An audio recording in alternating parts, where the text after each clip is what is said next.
Hey everybody, it's Jason Blaha here, and as you guys know, I'm really big on people being able to lift heavy and get very, very strong well into their middle and old age. It's a big part of what I do is training for longevity in the long term. And I don't think that people need to lift light weight or not be extremely strong to avoid injuries, even as they get older. But there are 6 exercises I want to cover today for you guys because I feel like these exercises, if done for prolonged periods of time, can damage your shoulders, your elbows, and your knees and cause you a lot of inflammation and other problems that you really don't need to deal with. These exercises really aren't worth doing, no matter how much hypertrophy they might give you. So let me put on my +5 out of weaponsmithing, work on skilling up my crafting a little bit, and let's talk about this. Alright, first exercise. It's going to be side lateral raises with your pinky turned up. With the pinky turned up, not saying side laterals are a problem. The reason I say that, there is a part of your shoulder joint inside here called the glenoid, and when you do it with the pinkies turned up, because of the position it puts those bones in, it can crush that glenoid over time. And if that gets crushed, the only way it's ever going to stop hurting is if you have surgery go in there. You have to have someone actually, like an orthopedic surgeon, go inside your shoulder and fix this damage. Assuming they can fix it and not just cut stuff out. And again, a lot of guys out there, a lot of bodybuilders, other people are like, but I do them with the pinky turned up because I feel it burn. You shouldn't feel pain or feel a burn when you train. This is a sort of crazy mindset, this no pain, no gain, that causes injuries. I mean, how many guys do you know who've been lifting for years or used to lift, and they're always talking about, oh man, I used to be big, I used to be strong. I know guys younger than me who say this shit, and it's kind of scary because I know guys that I associate with for different reasons. Talk to them, they'll be in their mid-30s, and they'll talk to me and find out I'm 40 years old, and they used to lift, used to do this, or they're trying to get back into lifting. They have these old shoulder injuries. You know why? Because of this whole gym mentality of no pain, no gain. If the shit hurts, don't do it. Pain is a sign that you're doing something wrong. Training shouldn't be painful. You know what? Deadlifting 500 pounds shouldn't be painful. Maybe on your hands a little bit till they toughen up. But you shouldn't be actually experiencing pain from your training. If you do, there's something wrong. And I don't mean a little bit of a burning. I'm talking about actual pain. You're doing something wrong. It's not necessary to feel pain to get to where you can rep 300 pounds on the bench or rep 500 pounds on deadlift. All right, guys, this isn't necessary. This pain that you're feeling in there is not a good thing. This is a terrible exercise. If you're going to do lateral raises, I'm not going to judge people. They want to do an isolation movement for a body part that they feel is lagging, carry on, but do it safely. You need to have your thumbs up. That will put the shoulder joint into a position to where it can't cause this type of damage, and it's a hell of a lot safer for you to do. And that's the thing, if you're going to be isolating stuff, I mean, the worst thing you want is to get hurt on an isolation movement. Let's be honest. A lot of people are scared of big heavy compounds because they'll get hurt. Believe me, plenty of people get hurt with little isolation movements. In fact, oftentimes it's the damage from the isolation movements that makes the big compounds hurt. Because once you put some actual weight on that damaged or inflamed area, guess what? Then all of a sudden you feel that pain. It starts hurting, and then people in their head are thinking it's the big compound that hurt them. In reality, it's sometimes the inflammation from the little fluff movement. Now, onto a compound movement with a barbell that does the same thing. Upright rows to where you bring the bar to your chin. Look at what you're doing there. Is there any difference? Look, pinky up. See my pinky up? I'm in the same position. If you're going to do upright rows at all, now we can argue the value of the exercise. I think for some people it is a good exercise. You just stop at the chest. Under normal circumstances, I tell people most exercises need to be done to full range of motion. Most exercises need to be done to full range of motion. This is one of those exercises that the full range of motion is actually dangerous. I don't want to hear this shit on the bench press, by the way. That is a total cop-out so that people can lift more weight. But on this exercise, this one, because this really is kind of the natural movement of the joint, just to hear when you come up higher, again, you're putting your shoulder into the same position you do with the pinkies up. It can crush the glenoids. It's a bad exercise to go that high.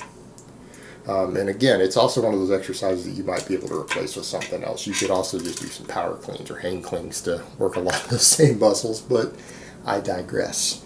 It's basically the same damage from doing the pinky upside lateral. And we're going to do a couple of those in this. In fact, the next two exercises are going to hurt people through the exact same protocol.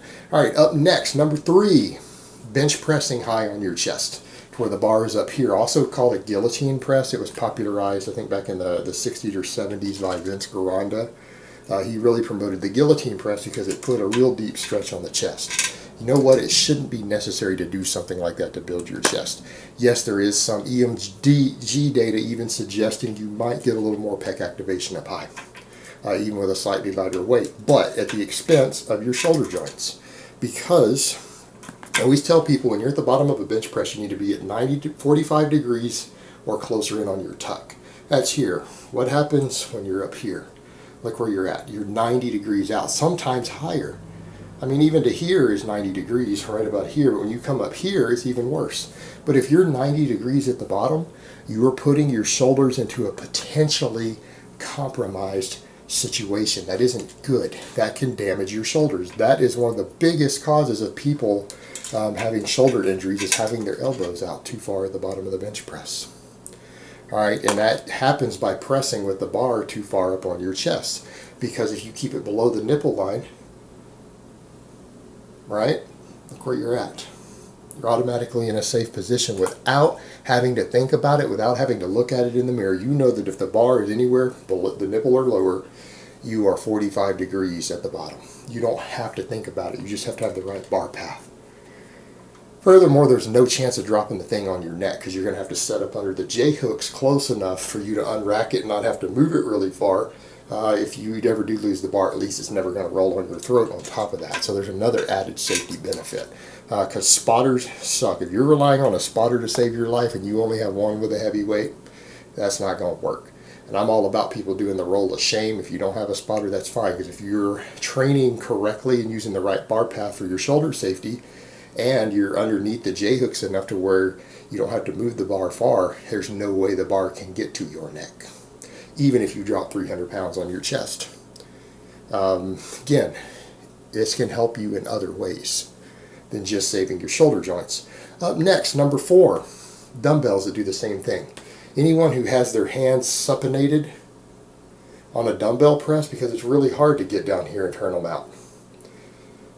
So if you have your hands supinated instead of pronated, pronation is turned in, supination is turned out. Dumbbell presses, same thing. Watch what happens. Look where you're at the bottom. Yet everyone does it on YouTube, everyone does it online. This damages your shoulders over time. Damages your shoulders over time, and it limits your range of motion. What is the reason people use dumbbells for chest presses? The deeper stretch you can get at the bottom. When you bring your elbows out, you can't get as deep. When you're down here, even with a slight tuck in, look, you can get all the way down and your shoulders are in a safe position. You try to do that out here, you'll feel that strain in your shoulder joint. You can't go as deep without feeling pain inside the joint. There's a reason for that. And you know what? And I said dumbbell presses. I didn't say specifically decline, incline, even chest. It's the same thing with the overhead press. You can't go as deep, and when you're out like this, you end up putting the shoulders in a bad position. Even those need to be turned in. All right, they need to be turned in. Pronate the hand on them. If you're supinating any sort of dumbbell press, you are putting your shoulders at risk in the long term. Don't do it. All right, number 5, any sort of tricep extension with your elbows tucked in and towards the face. Everybody on YouTube does this shit. And I see lots of people who do this shit who seem to need sleeves for their elbows when they press heavy. You think that's a coincidence? It's not. If you're going to do any sort of tricep extension, we don't even need to get into the biomechanics of doing it differently. Works the long head more, which is the head that gets neglected the most on pressing movements. So again, most people, they're trying to, you do this, you're just focusing on these 2 heads more, the heads that get the most work on your bench press, the most work on your incline press, your dumbbell presses, everything. All right? Those 2 heads are already getting plenty of work. They don't need any more stimulation from an isolation work. If they do, you're not pressing often enough or with enough volume. If they get any growth from an isolation movement, you're not pressing enough. You could be doing more volume and fix that. But it's the long head that needs the most problem. The long head only gets worked when you're have shoulder extension, right? But the thing is, that's not what this is about. We're talking about causing inflammation in these tendons, which makes people think then that they're locking out on their bench press against hurting them, because when you lock out the heavy bench press, you're putting weight on these tendons that are inflamed from this fluffy isolation movement, right? Well, since they're inflamed, they really hurt, and your elbows hurt when you lock out on the press because you're putting a heavy weight on that inflamed tendon that it feels. That's not what's causing the pain. It's these elbows tucked in like this, because when you do this, and I don't care whether it's laying down with a barbell, skull crushers, I don't care if it's with cables at a press down station, because people do the same thing. Elbows in to here. It's the same thing. It puts the same stress on those tendons that they don't need. It's not helping you. This is what causes people's elbows to hurt when they're pressing later, is because they're getting inflammation in their tendons from doing this. It's a bad exercise. There's no reason to do it. In fact, it's totally redundant. If you're going to isolate a muscle and do an isolation movement, why in the world would you even bother focusing on the heads of a muscle that already get the most work on your compound movements? If that was the case, you would just get more size from more compounds. The purpose of any isolation movement is to work a muscle in a way, or help a part of that muscle grow that you're not developing to its fullest extent with a compound movement, right? That's why you're doing it. You want it to grow more. You want to stimulate it in a new way. You're not stimulating it in a new way that way. You're just doing more of the same. You could have just done more bench pressing, more closed grip presses. Problem solved. But again, this is going to damage your tendons over time. It can cause tendonitis, it can cause inflammation, scar tissue calcification over time, and then your elbows are going to hurt the rest of your life unless a surgeon goes in and cleans that up. Pretty simple to avoid it. It's not even worth it. I mean, do you really need more meat here on these? Is it really worth your elbows hurting your entire life? You could just do more presses or some dips and get those to grow also. All right. Number 6, and this is the last one, leg extensions, which I did a whole video on yesterday, but I thought I would go ahead and cover it here because we're going to talk about 6 exercises you need to not do. Leg extensions are, in my opinion, responsible for at least half of people who think that their knees are hurt from squats. All right, again, I've got a much longer comprehensive video on this yesterday that you guys can see, and I'll probably link it down below, but the point is, leg extensions absolutely damage your knee joints over time. They cause inflammation of the tendons in your quads down here that insert into the knees. If you do them often enough, and even with a fairly light weight, you're inflaming those tendons, and they offer minimal benefits compared to just doing squats. And they also help create muscle imbalances. Most people are quad dominant. Unless you put extra effort into training your posterior chain and hamstrings, most people's quads from training and exercising end up being stronger than their hamstrings. That destabilizes the knee joint. That subjects you to a higher risk of knee damage when performing sports activities, running, jumping, anything else. It subjects you to a higher risk of damage because you have a muscle imbalance on opposing sides of the joint.